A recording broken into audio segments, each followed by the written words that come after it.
नमः शिवाय में दो स्थितियां होती हैं। एक नमः शिवाय का अर्थ में जो भाव छिपा है वो, जैसे नमः शिवाय का अर्थ है शिव को नमन, शिव को प्रणाम। इसमें भाव क्या छिपा है? मन आपका झुकेगा भाई साहब। प्रणाम करिएगा किसी को तो मन झुकेगा। बिना झुके भी प्रणाम होता है, खूब होता है। हम लोग लाचारी में धरती पर बहुतों को प्रणाम करते हैं और मन ही मन सोचते हैं कि साल कहां से बेटा गया, आज खाना नहीं मिलेगा।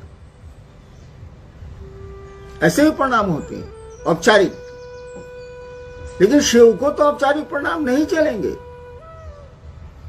वहां तो मन को प्रणाम की स्थिति में जाना होगा। नमः शिवाय का अर्थ और चैतन्य मंत्र में दो चीजें होती है। तो नमः शिवाय का अर्थ तो क्लियर है, बहुत हल्की सी संस्कृत है, नमः शिवाय शिव को प्रणाम। लेकिन इसका अर्थ है शिव को प्रणाम, उसके में भाव क्या है?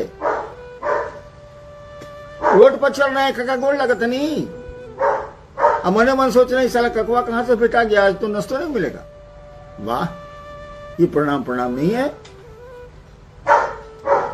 तो नमः शिवाय में शिव को प्रणाम करने का भाव छिपा है, शिव को नमन करने की स्थिति छिपी है।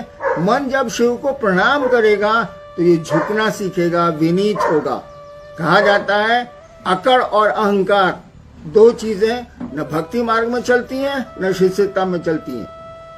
अकड़ और अहंकार से बचना होगा। और चैतन्य, मंत्र में चैतन्य होता है। ये शिव क्या है? जब ये समझ में आएगा कि ये शिव क्या है, ये गुरु की दया से ही होता है। मंत्र का देवता ही, गुरु ही समझाता है और मंत्र में चैतन्य डालता है। उसमें जो ज्ञान है उस मंत्र में उसको डालता है शिष्य में। जब मंत्र में अर्थ और ज्ञान दोनों आएगा, क्या आप बात करते हैं, एक मन है नमः शिवाय आपको शिव बना देगा। करिए तो सही, करोड़ों काहेला कर रहे हैं। हमने कहा ना कि एक माला नमः शिवाय करिए, एक एक दाने पर शिव को प्रणाम करिए। तो हम तो लोग तो गिनती करते हैं, 108 हो गया। माला में तो 108 दाने दिए ही हुए हैं, उसको गिनती क्या करनी। और सांसों पर करिएगा तो सांसों की माला पे तो गिनती का सवाल ही नहीं। और आपकी सांसें भी फिक्स्ड है, हर एक आदमी को तय है कि कितनी सांसें लेगा ये धरती पर। तो नमः शिवाय में अर्थ और चैतन्य, अर्थ तो आप समझ सकते हैं, लेकिन चैतन्य के लिए गुरु की दया जरूरी है, उस मंत्र के देवता की दया जरूरी है। वो जब मिलेगी तो एक बार का नमः शिवाय आपको शिव के रास्ते में उठा के रख देगा। एक बार का नमः शिवाय कहा ही जाता है कि एक बार आपने शिव को प्रणाम कर लिया, निश्चल प्रणाम कर लिया, फिर प्रणाम की जरूरत नहीं है।